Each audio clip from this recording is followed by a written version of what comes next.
Welcome back to another podcast of Road to Abundance. Today we have Nick. Guys, Nick is one of my friends from Montreal for the last 7 years. Right before the call, we were talking. I was like, fuck, bro, how long did I know you? And I met Nick when I was not in a good spot, in a toxic relationship. I was kind of depressed. I was weighing 200 pounds. That was the only good thing in my life. And Nick was also doing social media. So we were the OG of the social media. Welcome to the podcast, bro. Thanks, man. Glad to be here. So, guys, fast forward to today.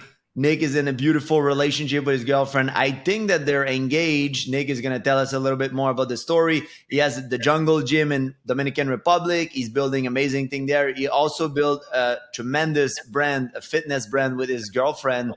So life is rolling, but Nick is making a lot of money. Things are good, but it's not always been like that. And that's why we're here today. We want to hear the story. I think the heart was always there, but I think the action wasn't matching the ambition, like we said. I think we were talking a lot about big goals and achieving the impossible, but have no fucking clue how to get there. And mostly that you think you know, but you don't. And you have too much of an ego to ask for help, ask for guidance, for advice, to get a coach, to get a mentor, to get someone that can pave the way, or just tell you like, hey, you're gonna fuck it up. Like if you continue that way, just learn your craft and make a different path. But where I felt that like back in the day, I'm sure you could relate to that, but it was too much of a pain to ask for advice because you feel that you would be seen as a weak entrepreneur or as a weak guy in general, to be like, hey, I need help to make it happen, but you're too shy and weird to ask away. So you're trying to get everything done by yourself, but you don't actually have no clue. It's like getting in shape, like having the Mike Shabbat body, but not knowing exactly what to do. You gotta fail. You're gonna follow the wagon. It's impossible.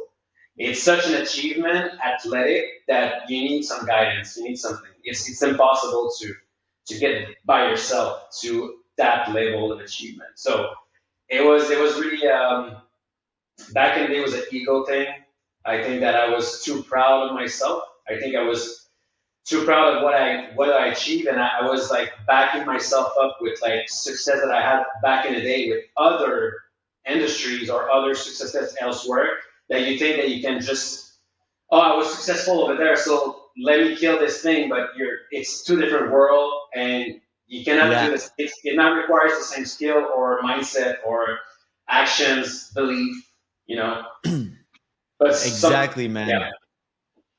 It's cool to hear it because I was a little different. I was asking for help, but maybe I was asking and not truly listening. So the thing is, I was receiving the advice, but I was like, fuck, I know better. Like I'm better than this. And then it's like maybe my ego was involved, which I was asking, but not ready to be guided. And that's one of the questions I ask every client that come in. Are you coachable?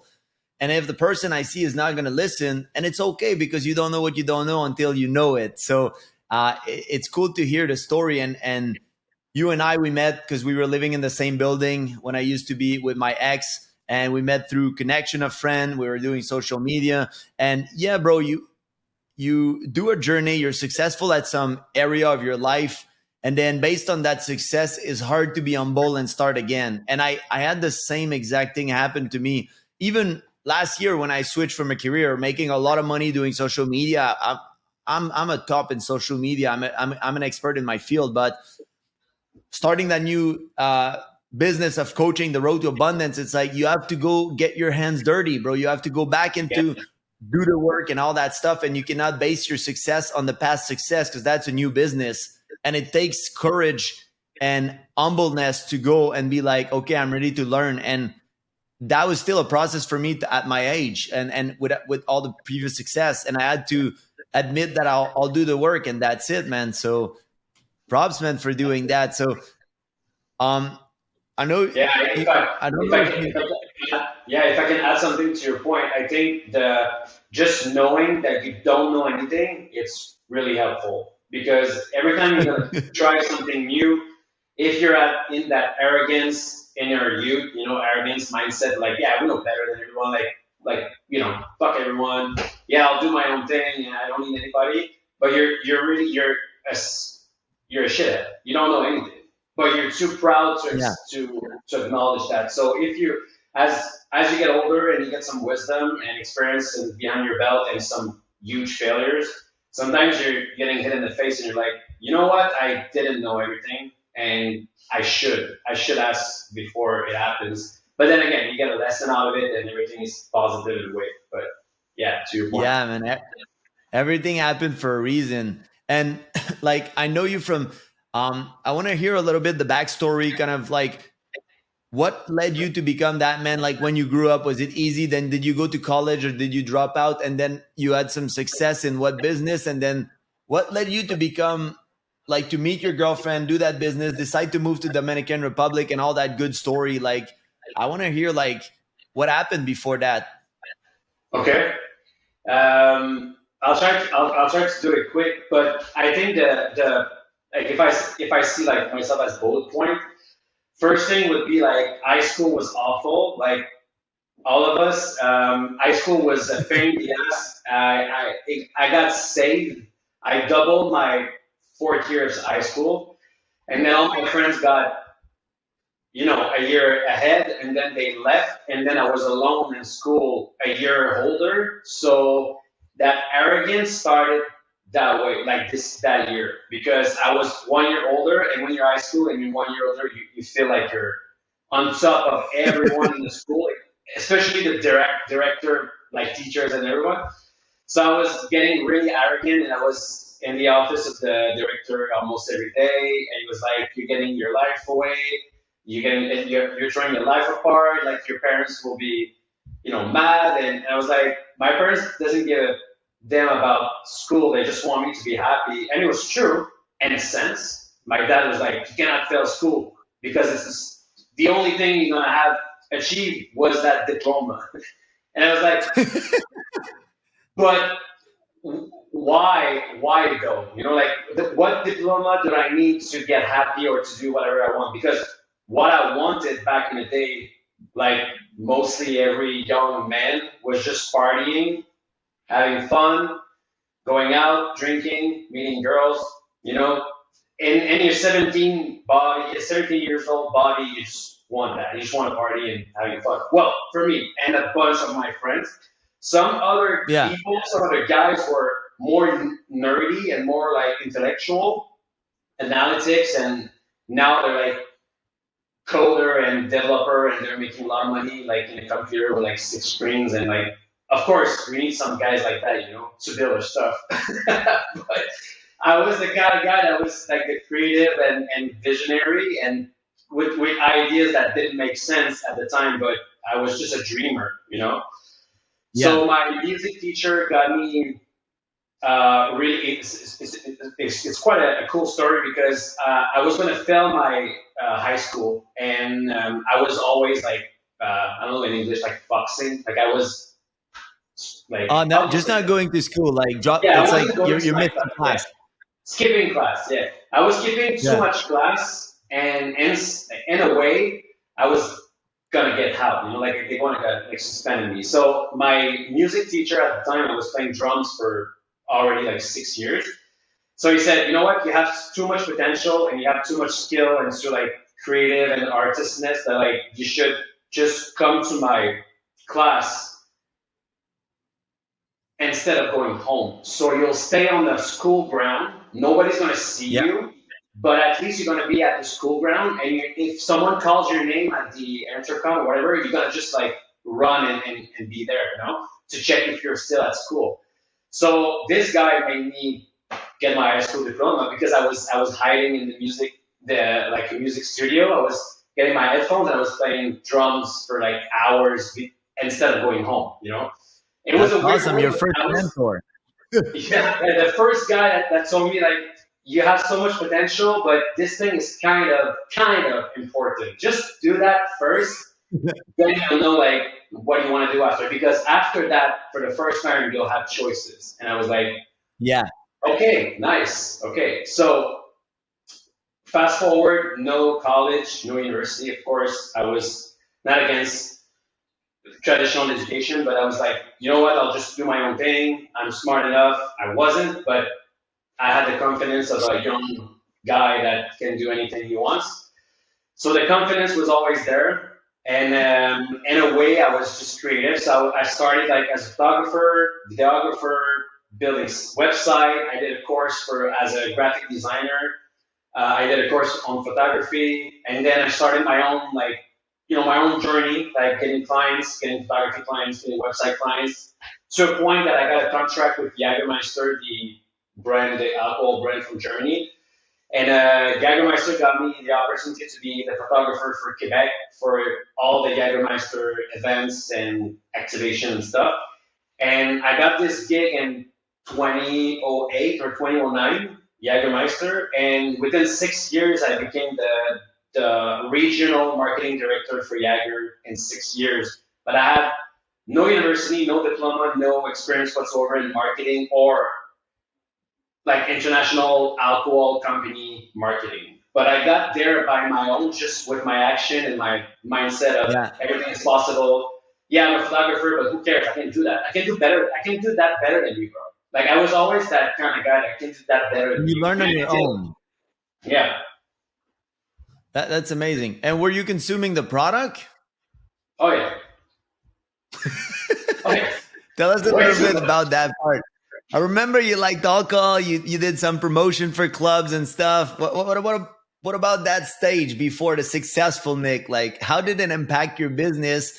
I was there too. I'm not judging, bro. I had my share of women and alcohol and stuff. I'm just curious to hear. Like, I love to hear when people were such a dreamer vision. Things were rolling, bro. You had the skills, the knowledge, the talent, but you were sabotaging yourself, if I remember Uh, correctly. well, this part of my life, 2009 until 2016, it's 7 years. That was the worst 7 years of my health, like my mental health, physical health, spiritual health, anything, because it was high performance partying for a living. So for some people, it was like, bro, you have the dream job. You're partying all the Yeah, time. You're getting paid. You're surrounded with like the hottest babe that are fully branded Jagermeister every weekend. That's your staff. Like, what the fuck? Like, how did you get that job? And I was like, I always create my own opportunity, because yeah, Jagermeister in Quebec, the company that did the marketing for Jagermeister in the whole Canada, I was the only one in Quebec. So I was like the guy in the whole Quebec section. So they created a job just for me because it was a small French market for a big company. So I was like yeah, super like listened when I was in a meeting with other guys because I had an entire market by myself, the French market of Canada. So I became really like successful into that field. I was making a lot of money. They gave me like a brand new truck. My cell phone was getting paid. My rent was getting paid, plus a salary, plus a business card, Jägermeister, that I can go to restaurant, drink, anything. I had like over 300K per year to spend. Bro, my life was just, you feel like a millionaire, but it's not your money. So it's even yeah. better. You're spending like everything you want, but it's not yours. And how was the So happiness at that time? Like, how were you feeling inside when you had all that stuff? When people look from the outside, it looks like the dream job, the hot girl, the everything, the money, the restaurant, the drinking. How did Nick feel inside? So publicly, I was living the dream, and also like I was showing that because I always been like a happy guy. I never been depressed. I am always like super happy and grateful. Not grateful. Grateful came after that, but like I was always happy. Good vibes. But sometimes, like often at home when you're alone, and that was the hardest part. Like because I was always surrounded by so much people that when I got home alone, a night or two or a week or a weekend, I was always feeling really shitty because if you're right now you're with your own self by Yeah, yourself, and I didn't like what I was looking at the mirror. I didn't like what my thought was. I was always thinking of the next party and what should we drink tonight and where should I go to drink and like who should I invite to go there, and it was always like party, and I never Yeah. focused on like, yeah, but what are you gonna eat tonight, or when are you gonna hit the gym? Like, bro, you're drinking a 26 ounce of Jaeger every night. You should go to the gym. Like, if you need to balance your thing, because right now you're just putting, and you're not giving back. So I gained 80 pounds in 7 years until like I met you. I Yeah. was at my fattest, like I was 300 pounds. Well, So yeah, I remember the chubby Nick. yeah, I was always like a chubby guy. I'll put some fault to my parents that they're not really healthy, they're not really in shape, and they transfer that knowledge and habits to me. But after 18 years Yeah. old, it's your own fucking fault. But Yeah. 18 years old, I was chubby, and then I just became fat, like obese. And Yeah. at a point at 300 pounds, it's always like morbid, right? So in a way that like you're in the shower and you have like issues to just wash your back or your ass. It became like a statement of like you're not moving properly, you're not aging, you're not living properly. Like your entire Mhm. body is hurt every single Yeah. minute that you're living. You know. So Uh, and again, it took it took 2 more years of this madness until I met my future wife. Yeah, we're engaged. Then this girl just got into my life as a collaboration on Instagram. So I was like, "Do you want more followers and get some clients? And in exchange, you can help me out because I'm 300 pounds." And we started dating after a week, and like it was just straight up like it was meant to be. And yeah. we're together for 5.5 years now. We're engaged. I proposed to her in Petra in Jordan, in front of one of the Woo! yeah, one of the seven uh, what's Wonders. wonders of the world. Yeah, in Petra. So it was really beautiful. I had a crowd of like 300 people clapping. I was super happy for us. Almost dropped the ring in the sand for it. I was really nervous. It was the first time in my life that I Yeah. proposed to someone, so it meant something for me, really. Like, like Yeah. in my entire life, that was her and just her. But that woman changed the entire Nick mindset about like health in general, not only mental, because I was reading books and doing self growth for 10 years before her, but my physical self was just, I don't know, man. Yeah. It was weird. It wasn't in my head. It wasn't a Yeah. priority or Let's put a pause there and then we'll continue the story. I want to acknowledge a few things so people can understand the subconscious behavior and pattern that happened there with Nick. So I like that you just said that you read a lot of book, you did a lot of seminar, you did a lot of thing, but you didn't really apply it. And that's the case with a lot of people. They buy the book to feel good or they really want to do it, but they don't take action until there's a shift, until your mind is rewired. And that's when the real change happened. And even though you had all that knowledge, at some point it comes with there's two really core beliefs: I'm not enough and I'm not love. And now that when you work on those issues, after we'll talk about the result that it did when she came in your life, and it also helped you to love yourself and do all those things. Because when you get yourself to a point that you're fat and you're obese, you don't love yourself no matter what you say. And it's not about looking good, it's not about the six pack, it's causing damage on your body, it's disease, there's so many health issues. And like Nick said, if you can't wash your ass, we got a problem. So the thing is not only to look good when you're naked and to be confident, and you don't need my body, you don't need a six pack. The thing is, are you healthy? Are you having healthy habit? Like, are you doing the things that you love for yourself? And yes, you can love yourself even if you're fat right now, but the goal is to love yourself enough that you'll take action, which Nick loved himself from the moment that he was like 300 pounds and it hit him. And he's like, fuck, I love myself. Let me work that. And I'll still love myself in the process, but I love way better the new me that is healthy. And you did a lot of things, and it's a lot of years of uh, reprogramming that you did, and yes, a lot of it come from teacher, parents, and the society and all that stuff.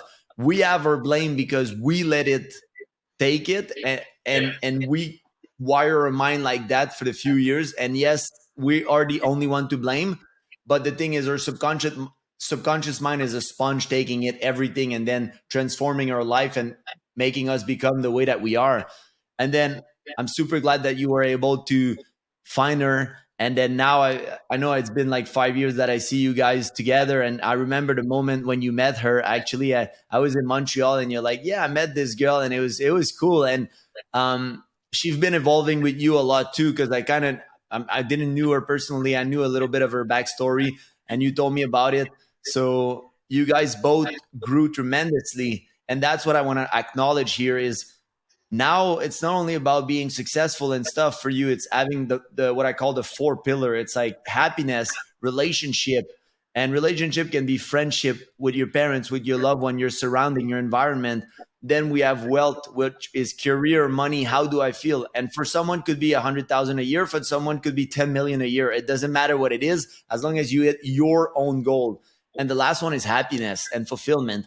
And I think in the last few years, if I'm not wrong, from looking at you and talking to you and being friend, it's like you evolved a lot, and now you have those four pillar, and it's a constant work. You're still reading all those books, but the difference is you're applying the knowledge right now in your Yeah, life.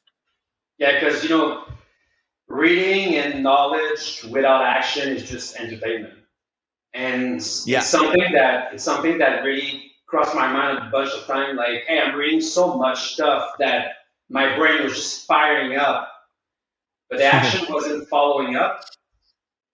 So I thought that, like, oh, I need another book. Yeah. It's like you heard that saying that, like, you should read 5 books but 100 times each. Like that saying of, like, it's not how many books you read, it's which books you read and applied. Because if you take, Yeah. like, Dale Carnegie, like How to Win Friends and Influence People, and you read it twice a year, just with that book you become successful. One book. So sometimes I was in that, like, mental masturbation. Like, I was just, Yeah. what's the next book? And my first coach, I remember, I was like, yo, give me your top 10 books. He's like, bro, don't read. And I'm like, what do you mean? Like, you're so smart. Give me some love. Give me some books to read. It's like, bro, you know enough. Yeah, you're smart. Like, you know enough. Just apply what you know. Like, everything that I'm saying, you're like, yeah, no, cool, do it. Just start with that. Yeah. And when you're gonna overcome that, mental masturbation, I call it. At a point, you'll make some action, and then you'll step into new zone that is outside of your zone of comfort, and now you'll Yeah. become like, oh shit! Now what do I do? Because I never been there, so it's Exactly. a new summit, it's a new horizon, and now you're like, okay, what kind of book should I read? Because now I'm like surrounded by anything that I see right now, I don't recognize. Yeah. So it's, I I love feel what you that books say. are here to level up. Just find the right one that got like gets you to there, and then when you're Mhm. here, enjoy, work on yourself, master it, and then what's the next book that can get me to? Like, I was reading Yeah. a book 6 months ago, like The Hard Thing About Hard Things, because it's a book about being like a really 2 years ago, when I wasn't a CEO with a team of like 20 people to lead, it would have been like, why should I read that? Become a good CEO when you're like an entrepreneur, the only guy that makes money in your own business, you know? Yeah. So it was weird, but now what I read and what I consume is for what I need to achieve now, like not in 10 years. Now, what do I need? Yeah. Spiritual, relationship, communication, psychology, sales, marketing, whatever. What do I need now? And I get to this now. And I really helped me. Yeah. Yeah.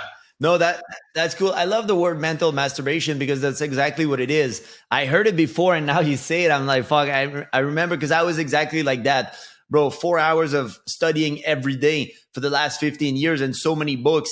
And I was like, I need to know more. I need to know more to be good enough. And it all comes down to that. People call it perfectionist, people call it whatever, but you're just afraid of failure because you're scared of not being enough. And you're scared that people see that you're not enough. But this is all in your head. So once you start getting rid of those limiting beliefs, and that's why action is way, way more powerful. And like Nick said, it's cool to read those books. It's books are amazing. They changed my life. But if you don't apply anything and you just mentally stimulates yourself to feel good about it, it's like if you buy a coach, if you buy a trainer, but you don't use him just to feel good that you have a trainer, then it's nothing worth it. And like Tony Robbins always says it, it's 80% psychology, 20% action, and 20% how. And the people get lost on the tyranny of how. It's like, how can I do a business? I'm gonna read more book. How can I be a good entrepreneur? How? It's more like 80%, who do I need to be? And once you understand this concept, become that person, start taking action like you are that version of yourself. So the Nick that is a CEO, a powerful, a lover, everything that you want, how does he behave? Does he snooze on his alarm? Does he do that? Does he go to the gym? Like, who is that person? I envision that person and I become right now. And often people are like, oh, it's easy for you. You're successful. Like, oh, I would get time to go to the gym. It was never like that for me. I was always at the gym. Yes, I had ups and downs, but I always did the action before I get it. Like, if you don't save money now, you're not going to save it when you're wealthy. And I went bankrupt. So now I know that I need to save money. And that's what people think. I'll be feeling wealthy when I'll be wealthy. This is not how universe works. So that's where the 80% come. Be that person before you become that person. And if it's the only time that I would agree with, fake it until you make it, but not fake it lying to people.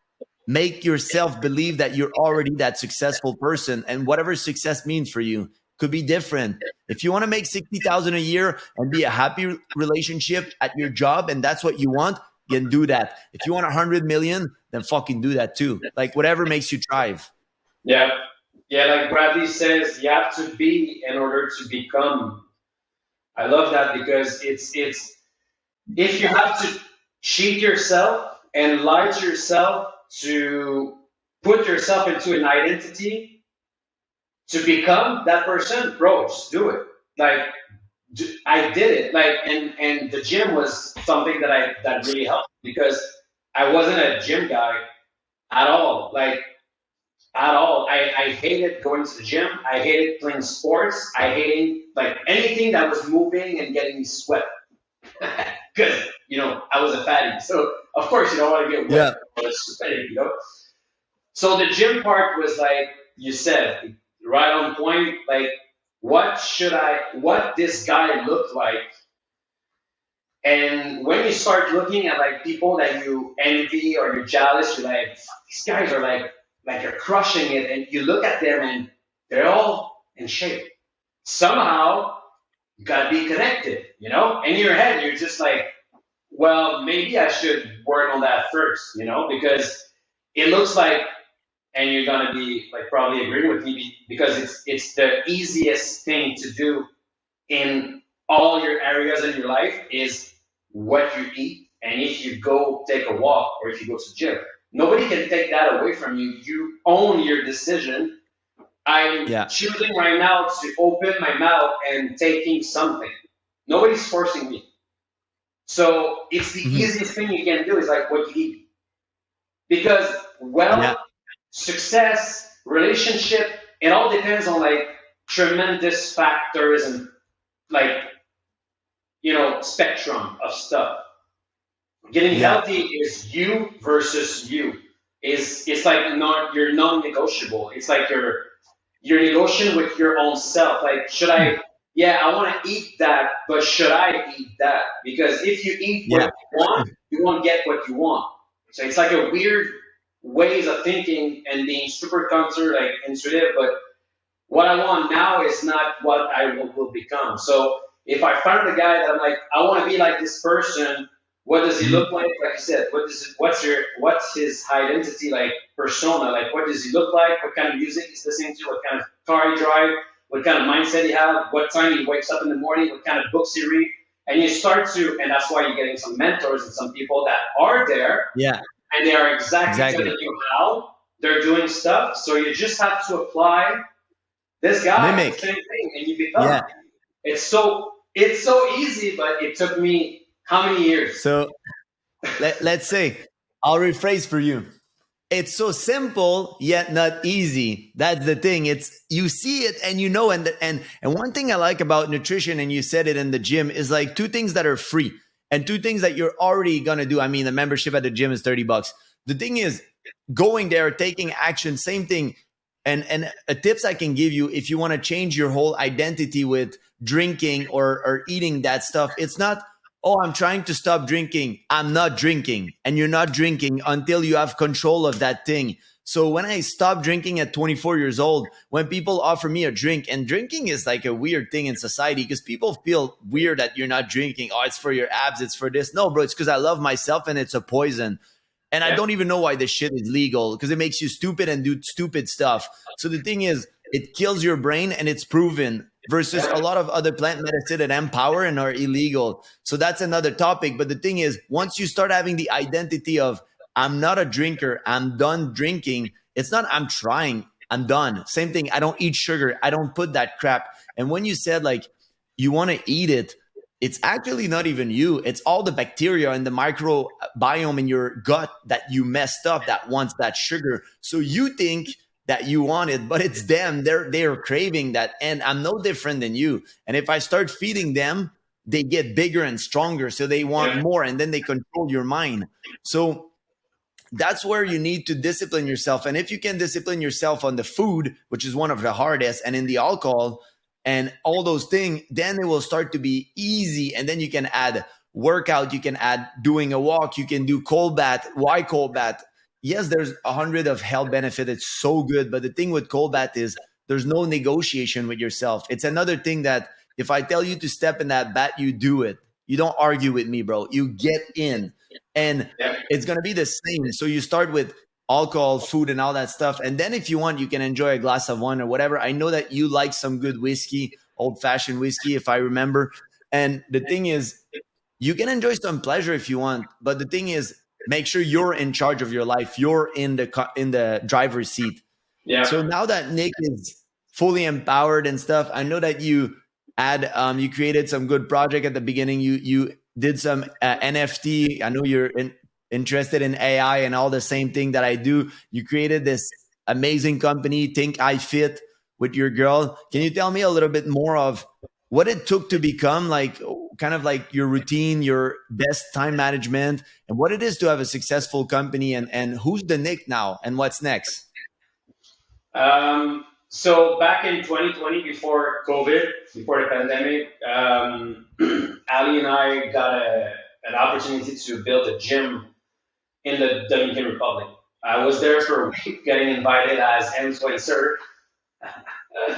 Got there for free for a week. I remember that time of my life, which like I was so happy to get something for free. But anyhow, I was there for a week with Ali. Got invited to an hotel in the DR, and we actually fell in love with that place. It was the vibe, the energy of this place was really something, really like spectacular, unique. And then we really felt that we needed to come back, but to actually do something, not just come back on vacation. So I asked the owner of the hotel, like I am, the like, bro, we should do a jungle gym here, like in Tulum. Like it's the same vibe, and a lot of people are coming here, but there's no gym. Like I want to work out today. Where do I go? And he's like, oh, you can go to the city. I'm like, yeah, it's 25 minutes drive, and I don't have a car. I'm a guest. Where's the gym? Like there's 7 hotels nearby. Nobody has a gym. So you're like, and the place is gorgeous as Tulum, even better because it's a real jungle. It's not like a street with no mountains and the beach like Tulum. Where I Yeah, was in Samana, it's like mountains everywhere paradise. on the beach. So you have both worlds. Yeah, So I'm like, this is something really special. So the guy said, if you want to come here, build a gym, and just you want to invest, I'll give you the land, and you just build a gym, and we'll do a partnership. And we signed something on like DocuSign, and like 2 months later, we were there for 6 months with Ali. So when we moved to the DR to open that gym without speaking Spanish at all and not knowing where we're going to live, and we have our dog and our luggage, we broke our lease. It's like, hey, we're going, like we're never coming back. You never know, right? So we sold everything, put everything in our garage. It's my parents' place, and then COVID happened like a month, after. So it was a weird timing that we were in the DR. But a month before the DR, like 2 months before the DR, I just asked Ali. Ali was a fitness coach, and I was a marketing consultant. So I was online, and she was physical. So I said, if we're going 6 months in NDR, you're not going to be able to train people over there. First, it's Dominicans, and it's not going to be tourists, and it's not going to be easiest as like living in Griffintown, Montreal, and having like 100 people that have money that wants to work out, and you're a fitness coach in the building. So it's going to be harder. So we should do something online, and you should provide like a result, like a guaranteed result within 60, 90 days, whatever, like sell the results of an entire universe, an entire program. And at the end of your program, you'll have X, Y, Z. So we built a high ticket offer because high ticket was everywhere posting around like, this is so smart. It's like you're selling the result and not like the program or the action, Yeah. And I felt that it's the best way to convince someone because what they want is the result and not what they're gonna have to do. Yeah. It's like a car. If you want a new car, the sales guy, if he's good, is just gonna hand you the keys and be like, hey, have fun, bro. Let's see in 20 minutes. Because you need to test drive this thing. You need to feel it. You need to. Yeah. Sorry, guys, we had a little technical issue with Nick. The browser didn't want to record. So you were talking, bro, about if it's a good salesman with a car, he's actually going to let you test drive it. So it's all about the feeling and the benefit. So, and you were saying that you hired a team for high ticket that kind of showed you how to do that. Yeah, well, we didn't hire a coach at first. We like I said, I was super ego, so I was like, let's just do it ourselves. But again, like the first month we did like 20K in sales, just me and Ali. The next month was like double. So like the worst thing that can happen is to feed that ego with proof, right? Because I was like, oh, we can do that ourselves, and then we did, So like we don't need any coach or anything, but at a point you're losing so much like stuff inside the business. You don't know how to properly onboard a staff. You don't know how to properly run meetings. You don't know how to properly, do a lot of stuff, So who are you gonna hire first? What's your first hire? What does it look like? What's needed? What should you transfer, like task or important, like the first hire should be so important for you, but it wasn't for us. It was like, oh yeah, let's just hire this girl because she's our friend and she's gonna help us do whatever. But that was the first mistake. And then you hire a bunch of people to do not so much, and then you're starting that level of cash flow is just growing like down because now you're not two entrepreneur hustling together. You're like having a staff that does a lot of stuff that you don't understand why you're doing it. And at a point in a certain time, the business was costing more than it was generating. So we were kind of like unbalanced. So we did a huge like brainstorm, Ali and I, and we just changed the direction. Again, with high ticket, but like a different way to sell, different way to approach clients and stuff. And then we started to make more like profit. And then while we were in the DR, we bought a land and we built a villa over there because we wanted to live there and not in hotel rooms and little apartment. So we invested in the real estate over there. We did that. Then the gym was generating absolutely no money. But the good thing was, as a wellness business, and with Ali, my wife, that it's my future wife, that it's like a fitness icon in the girl wellness in Quebec, in the French market. Knowing that she built the gym in the DR got us like Narcity and a bunch of PR, like Journal de Montréal, like a bunch of like great article like for free because oh my god, like a little girl from Montreal full of tattoos just opened a gym in the DR. Like, wow, with his boyfriend, and like they're doing this together, and like so power couple was there. It started to generate like some traction of like, oh, we built a business together, we moved there together, we built a gym, we built a villa, we started this whole process. And then the funny thing about that is like, with excuses, and a lot of people are, like we said earlier, like, oh, like what book should I read because I'm not sure like that I have everything to start. I didn't know how to do high ticket, but I was too much like with, so ego is like a double like sword, right? Double side sword. It's like Yeah. it can be really helpful or it can crush you. But in that case, it was really good because I started something without being like afraid Yeah. or like on neutral. Like I just did something. But Yeah. at a certain time, you need someone that just comes in and be like, "Yo, this is all the things that didn't go well and you need to address." And Yeah. then you get a coach. He's like, "Bro, you're missing that. This thing is awful. You should do this." And then at a point like this, the business is growing much faster now Mhm. and better, more like strong. Way better. Way better. Yeah, And exactly. that's cool thing. Like the thing is, like that's what I always tell client. And even we were discussing off the podcast, you and I, it's like the person you need to become to build $100,000 business, cool. The person you need to become to build $1 million business, and the skills that you need, cool. And you could build $1 million business alone, but build a $10 million business alone, forget about it. And the thing is, if you do build a business and you do everything, because at the beginning, you're gonna need to put your hands dirty. You're gonna need to do the work. You're gonna need to really get your hands there. No matter who you are, when it's a new business, you're starting, you're doing the work. Then you get it, and then you want to build a foundation, the right track. That's when you can start investing in coach. You can start investing in mindset and sales, whatever you need at that time, and keep investing while you're growing. But the thing is, if you do build that business up to 1 million alone, the problem is you're not going to be able to scale. There's going to be a stagnant moment, and then there's going to be backtracking because what you build is going to be shaky. And then when you're going to integrate new process, everything will crumble down. It's like, imagine that you have a card castle and then you start taking pieces at the bottom to replace them with wood. Yeah. Yeah, it's for the foundation, it's going to be better, but at some point the castle will fall, and then you're going to build it solid.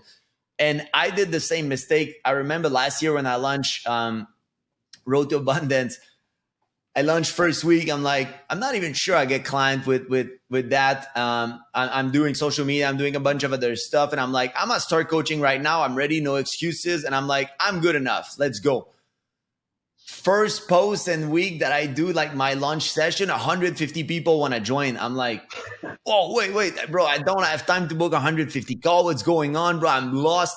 I get the first group of people started, which was 6 people at that time for my first week. So I get 6 people, and then couldn't follow up on anything else because I was so committed to my client that I didn't have email tracking. Like I didn't have a system to follow up with people and to get them on the call and stuff. And it was like I was alone and I was running in between social media and this and that and then other stuff, plus planning a trip for 3 months in Canada. So bro, I had to like pause everything, and then all the leads were lost. They might come back at some point, but the thing is I couldn't follow up. I couldn't do. This time what I did is I prepped, I analyzed stuff, I hired like somebody that did it already. We did all the basic, and now I'm ready to scale up to like I would say right now I'm ready to scale up to 1 million, but I'm working still to optimize everything that I can be able to scale to 10 million after. And the difference between 1 and 10 will be employee and hiring and all that stuff. So now I'm building the team also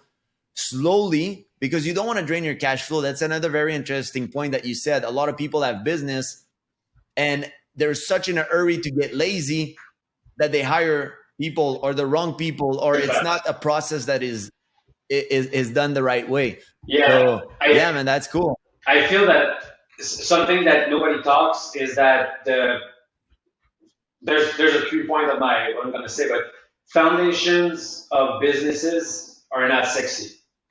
So we're not used to focus on that. We're used to focus on doing the logo, the landing page, the VSL, the sales funnels, doing the content, filming podcasts, like all of that I say is super sexy. Like now we're doing a podcast. It's sexy. It's nice. It's fun. We're talking with two gentlemen. We're having fun. Everybody's like, oh man, these guys having fun. They make money. They're healthy. Like, what the fuck? But the foundation of the business is like the unsexy and the worst part of the entire process of having fun on podcasts is because the foundation of the business was laid and it works. So now I can do a podcast with a good friend in Florida and my business is closing and I'm not there. So if you're not doing the Yeah. foundation first, you'll end up like being a slave of your own business. So I don't want to not work Yeah. because I love the hustle, right? But in a way, like if you're doing like 40 to 60 hours a week in your own business, the business owns you. Yeah. You're not an owner. You're Yeah. own. So You're an operator. You're not an owner. exactly. But on a certain extent, like you said, it's important at the beginning to do it because you're the only one that can do it. So you do it, and then you show the way to someone. Here's how I think. Here's how I process things. Here are how I make decisions, how I see things, blah blah blah. And then you find like someone that can help you to do the stuff that you really Mhm. don't want to do, and you're not good.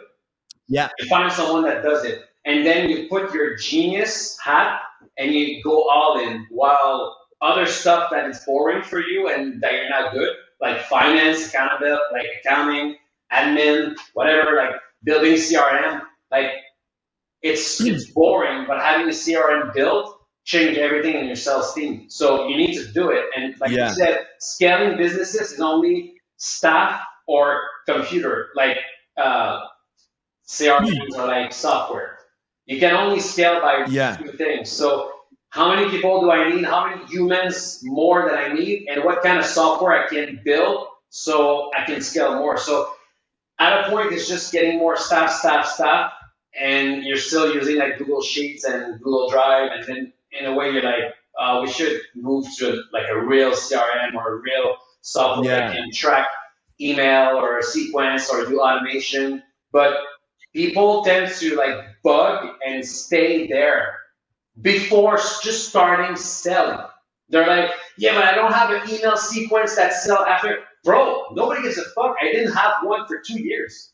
And it Yeah. still doesn't work properly. After three, it doesn't make any sense. Like just focus on getting leads, nurturing them, closing them, and then when you get the cash, just figuring out like what to do with it. That's it. Like people are so Yeah. messed up. It's all in reverse. Like, oh, I need the right stuff and the right software and the right sales funnel and the right copywriting and the right logo and the right. No, you don't. You just need to sell an experience and a service that people want or need, Yeah.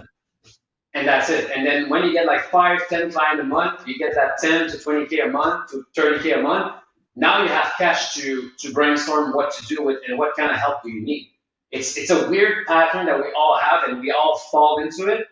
But as you get a coach or as you learn from it, it's just way better to just go all in, do all your mistake in the first 3 months. You're gonna look dumb. You're not gonna like yourself because you're gonna feel dumb, but you're gonna learn so much about yourself that like the next 3 months will be way better and then way better and then the next quarter is better and the Yeah. next year is better and because I love think what that, you're like, saying, and it's no, yeah, it's I was like just saying, getting like, your hands dirty. yeah, Oh, people go are ahead. like, so, there's a lag, so I don't know if you're talking or, but I was just saying like every guru or every like coach are talking about the sexy stuff, right? So we're all wired to build a tower, Mhm. but nobody's telling you how to build the foundation in the ground, and that's the weird part because it's not sexy. Like imagine I was doing an ad right now, and like, hey guys, you want to learn how to do onboarding with every staff? No, we don't. I don't want to really know that, but I need to. Yeah. So I would make money building like onboarding process for entrepreneur. I would maybe because nobody does it, but it's not the sexy part. So it's Yeah. something that is forgotten everywhere.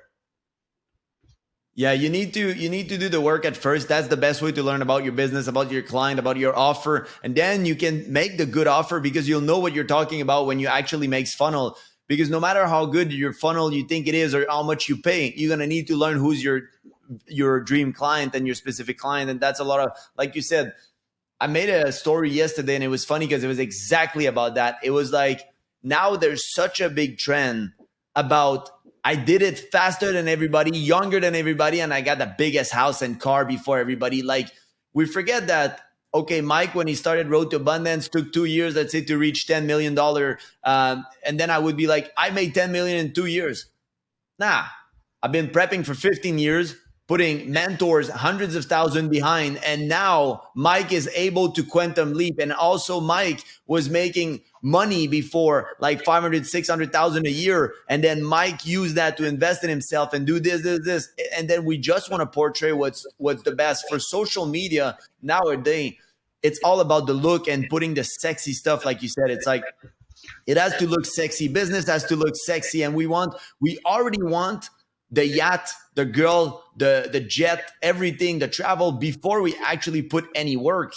But that's not entrepreneurship. Like there's a lot of other thing, and it's a lot of delayed gratification, and it's gonna be a hard path for everyone because also when you start getting money, like I told you, like now it's a really good week for me. I'm closing. It's like it's cool. I'm serving people. I'm not excited to go spend that money. I'm not buying a Rolex. I'm not going to buy another car. I'm actually keeping that money. I'm going to reinvest it in the business. I'm going to make sure that things are floating. Like people get excited so fast to change their apartment, their car, and their stuff. And I remember when I did that, that's when I got bankrupt and I had to downgrade my BMW and my car and all my stuff for I went to grab a normal car, and for years until I was back to making 150,000 a year, then I switched it for a Mercedes. Then I kept the Mercedes for a while, and then I had a normal BMW up to when I was making 25,000 a month for 3 4 months in a row. Then I switched for my actual car, and I just got an expensive house because it's been 3 years I was making consistent money, Yeah. and I'm with Sally and the dog. But before that, I was still living in an apartment. The apartment were expensive because I was in LA. It was I had Yeah. no choice. But if I was living in Montreal, I wouldn't have paid what I was paying in LA. I would have got a normal apartment. I mean, I say normal. I don't want to offend anybody. Like I would say $2,000, $2,500 a month in Montreal. That's not crazy spending compared to the LA rent I was paying Yeah. of 8,000. So the thing is, like, I would have never got a place at $11,000 Canadian in Montreal or 10,000. That's the equivalent. Like I would have got like something like that's nice but quiet, and I would have saved. I saved my money. I invested in an app. I tried other stuff because I'm always taking risk, and that's the cool part, and that's the part that you do that I wanted to also show to people that it's not about like we were just talking before, and you got a nice apartment but nothing extravagant because your goal is to build that business and you don't want to be stressed by paying a $15,000 house. Yeah, or a car because like Ali just got a Porsche last week, but not a 911. You know, she got a Yeah. mechanical AS, brand new. She's super happy. She got the logo. Like for her, it's a milestone, and I wanted her to celebrate. You know, because it's really important Yeah. to get the win, stacking the win, and be like, okay, this is from what I've done. This is the gift of my level. This is my I deserve that now. And you feel on Mhm. the level with like gift that you're gonna treat yourself or whatever, you know. But what she wants, it's a 911, and we could have got it, but my lifestyle and my standard would have maybe made a difference. And I don't want to spend money, so much money. Like I have a percentage in my head from the business perspective and from the salary and the dividend and everything we have. I have a percentage of like what's allowing, what's makes sense, you know. And if I'm going up that, I won't die, and I still will, having a good life, but I will feel Yeah. anxious because I know that it's above what's smart. Because the day that, let's say, someone gets to me on DM, like I got a coach now. I worked like I got Bradley coaching program, and if I would buy everything that I want, I wouldn't be able to buy someone like Bradley or other people that are gonna coach me to do 10 times more. So I prefer having a Yeah. percentage for fun and a percentage for growth. So like I have a percentage of Yeah. expense, but it's divided by a percentage again. So it's like this is for fun. Let's just having a blast and not giving a fuck. And the other one is like, no, this is for self growth, coaching, whatever. And Mhm. this thing is way bigger than the other because I know that this thing will Oh bring yeah. way more fun to the other basket over there. So I just feel that it's a Yeah. matter of perspective again. Like some people don't want to spend $10,000 on the coaching program because they're like they don't have that money. It's because you don't have that money that you need it, bro. Exactly Yeah. why you need it, because Yeah. if I would have 4 million in my checking account, I wouldn't need that coach. I'm good. But if I don't have the money to spend on a coach, it means that I need to. And it's weird, but it's Yeah. one of the closing factors that It's like telling the people. universe. Yeah, it's like being fat and telling the fitness coach, "Nah, bro, I'm good. I'm gonna lose weight before having a coach." Yeah. How does it make sense to you? Like, say that and tell yourself, does it make sense? Because you never been able to do it. So what's gonna change tomorrow? Yeah. Yeah, but I'm not motivated. Yeah, for Exactly. 90 days. You know.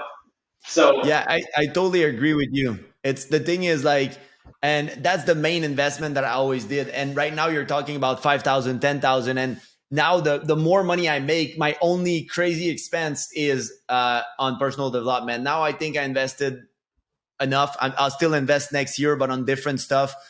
This year so far, I'm at 170,000. Like it was my biggest year, and the thing is, it's making me laugh because sometimes people are like, oh, you don't have a Lambo or this or that, bro. I can buy a Lambo with that price. Like you would see my yeah, that's monthly the payment goal. for Yeah. personal development, you wouldn't believe how it's more than my house. Like chill down, man. Like it's just I love my car. My car, I just paid it cash. I'm not in like I'm gonna change it at some point.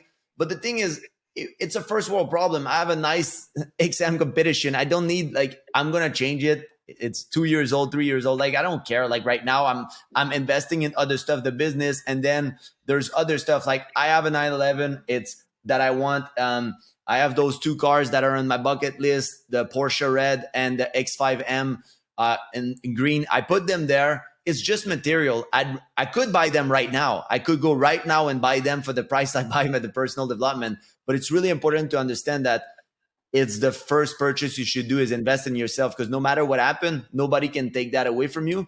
And one key thing that you said, and this is probably the best thing that we can say today is if you think you can't afford it, that's when you need it the most. Yeah. And like the cost of opportunity, I read that in Dollar and Cents, like the book I read last year. The cost of opportunity is really important to figuring out because if let's say you're buying that 911, you can technically you have the money to do it, and you wouldn't die, you wouldn't be on the street, but that 4 grand a month payment would cost you an opportunity that you won't have for something else. And that's just a Yeah. really weird, but you just have to think about if I'm spending that much on luxury, cool, but this money is gone for something maybe Mhm. better that will come to my way, Yeah. and I'll be like, fuck, I should have buy that Louis V bag or that weird stuff that I just did because this coach got me, and it's funny because right now Ali and I are like on the opposite of the spectrum. We used to make some money and then treat yourself, and now it's in a way of like wanting to spend so much on growth that sometimes Ali's like, dude, like, no, not another coach. Like you have like three right now. Every day you speak to someone different. I'm like, yeah, but I still don't have a guy for spiritual. I'm like, I want to nail everything in my life. I want someone to point the direction on every aspect, like you said, wealth, love, Yeah. happiness, and health. I have health. I have a wealth coach. I have a happiness, like mindset, weird coach. And sometimes I'm like, well, now what should I focus on to get another like level of understanding about myself or about self or whatever.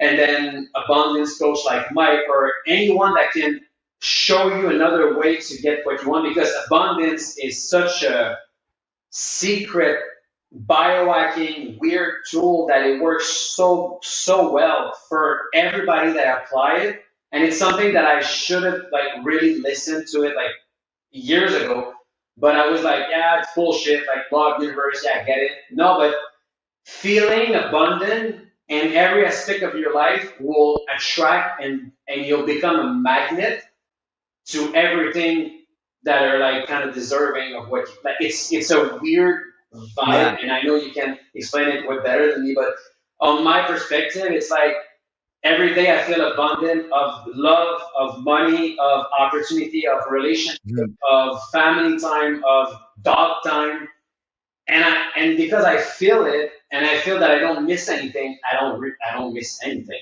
And these things comes to Yeah, me like in a way exactly. that is really magical. And sometimes, like even Ali, we're talking, and she's stressed, and she's like, we should do this." I'm like, let's just see what's up in the next 48 hours. I won't push it. Let's just see. We're so Yeah. abundant, like shit will just figure it out. And in a weird way, within 36 hours, you get a note or a text, yeah, I'm in. You're like, see, I didn't do anything. I just put it out there. We're, Yeah, man. we're so like abundant that like people will just feel it and want to connect with that frequency. And that's what's happening. You Yeah. know? It's all about the frequency. And like you said, there's one phrase that like, one key phrase I live my life by, and it's everything that is meant to be will be. So when I have a situation that I'm facing, like recently I have something like I have a lawsuits that I'm in right now, and I was like, I don't want to deal with that right now. Like, so I called a lawyer, paid money for it. I'm like, let's push it. Like, I don't want to waste energy, like, to go after those people right now. Like, and I was like, you know what? Everything is going to happen for a reason. Life will figure it out for me. So I got the right lawyer that fall into my hands. And now he just told me today that the case has been reported to, well, delayed to 2024. And I could have taken care right now. I could have put energy and get money for that case. But the thing is, I didn't want to put energy and for anything in life, like you said, a situation, a coaching, anything. You believe that I'm like, life will take care of this for me. I know that life will get good. I just know everything will be okay. And that's what I keep repeating myself. So instead of stressing that, because I didn't want to fly to LA. Like it was like a lot of things. I was like, I don't feel like wasting energy right now for this. I just want to delay it, and I'll take care of it later. And I was like, you know what? The court just gonna be okay that I don't show up, and we just delay it. And that they did, and now everything is good. It's like, because it's energy, bro. Going there, going to, like, even if I could make money and stuff, I don't want to do that right now. It's not in my path. And for every situation when there's a hard time in business or anything, I always tell my life. And that's what I did when I closed all the social media stuff and all the business related to it and all the sponsor. It was 500,000 a year, all that. And I was like, I know everything will be okay because it's meant to be. And that's how I live my life. And yeah, man, it's energy. There's a lot to say about it, and it's a big topic that I coach, the rewire, the abundance, and all that stuff. And I really, it's cool that you see it now. I want to leave people with, for the book lover, give me your three best book. And remember, guys, the goal is not to read them all and to go on a book hunting. The goal is that if you find a nice book that you love, make sure you really understand it. So give me your top three book, and then give me like people that want to work with you, or that want to be coached by your girl and stuff. Give me your social, and also I'll put them in the link below. And your last word for the podcast after. Yeah. Um, like I said, books is not something. There's millions of books, and I really feel, and it might be an opinion, and it might be biased, but I feel that the old books are better because they were built to really send knowledge to the world instead of being a personal brand asset. You know, like even Ali will Yeah. do his own book, right? Her own book, and it's gonna sell because her story is insane. But it's amazing and it's cool because it's a story. But let's say I would build, I would read a book, I would do a book about sales or marketing or personal branding or abundance, and it would just be like a lead magnet for more. I would put much value in it, but I feel that it's a lead magnet opportunity, not like let's just share to the world this knowledge that I have, like Seneca or like all these Yeah. philosopher that just wanted the world to understand their knowledge, you know. So like Napoleon Hill, How to Think and Grow Rich is honestly like the easiest thing you can read about how to grow a mindset of abundance and wealth. And you're gonna understand if you haven't read this book and you're an entrepreneur, I don't know what are you what are you doing? There's a lot Live of books under a like this rock. that just if you haven't read it, like I said, How to Win Friends and Influence People from Dale Carnegie, it's just you could read that book twice, three, four times a year, and you would always understand something new. And because the things that we know and the things that we do are separated. And it's not the things that you know that makes Mm. a difference, it's the thing that you do. So Yeah. reading this thing all over again will get you again to think that way, and you'll become a better person for a while, and then it will fade away, and then you reread it, and then it kicks back to the and until it becomes a habit like fitness or whatever. You have to get that Yeah. muscle growing all the time. So you're not used to do that, so you read, and then after 4 months you reread it. These two books are like Yeah. amazing, and I would say depending on like where you at, like I really love like the hard things about hard things. It's as a CEO perspective, or if you want to be a good leader in a business, this guy is just dropping mad knowledge and really transparent about his experience as a CEO of a multi-million dollar business that he sold. So this thing could be really helpful for people that wants to level up their leadership, because I've learned a lot about this book, like about leading a team, being transparent with your team, being honest. A lot of people think that like a CEO or a boss should hide things from their staff as they grow. You shouldn't. They have to feel part of the growth. They have to feel part that they have a part. You know, they're not Yeah. numbers; they're part of the growth. So if you're really Yeah. transparent with them and you're telling them when it's good and when it's not, shit is different. Like the leadership is way different. And now we Building have a a culture. business culture that it's insane. People will never leave this place. It's too good. It's too good to be true. Yeah. It's too good to have some people like me or Ali as leaders. And I tell that, and some people will be like, "Bro, this guy's really really confident." Yeah, I'm really confident about that. Like I don't. It's really cool to work with us. We're cool. We're cool. We expect stuff, and if they do it, bro, we're giving them the moon. They're like, we're really like rewarding them, and we're happy, and there's so many recognition that we give them. Yeah. People are so mad happy that if you build that culture, people will come work for you and never quit, and you'll build like sales teams, coach people that they don't want to leave, and they don't want to leave never. Yeah. It's important to give back to your employee. Really appreciate that message, brother. And where they can find you, and if they want to work with you, say your handles and maybe the website. Yeah, so it's a really French niche market. So if you're a woman and speaking French and wants to, optimize your health, live better, longer, and look better in the mirror and feel better, you can reach us at Tinky Fit. It's thinkifit in English.com. There's an Instagram, or the obviously the brand itself is made by Ali, which is a respectable woman in the space, which is Ali Braggs. So you can find Ali Braggs, you can find Tinky Fit, and me, it's Nick Leger. So if you want to like follow the CEO of this business, because I'm not talking about weight loss, I'm talking about more stuff about business and lifestyle. And we traveled, I think, 21 countries now. So like we love to explore the world Let's and go. things going on there. That's amazing, man. Sorry, Obi wanted to come say hello to Nick. He was scratching my chair for the last 5 minutes. I got a little needy Frenchie, but thanks a lot, man. I'll put your link down below. I know that you bring value as a CEO, and it's cool. Like I know we were talking a little bit about all that, like off camera, and it's cool to see people that did the work and are putting the effort. So, guys, I hope that you learn. I hope that you get value from this podcast, and I'll see you in another episode. Have a blessed week. Make sure to thumbs up and follow. Thanks, Mike. Ciao, everyone.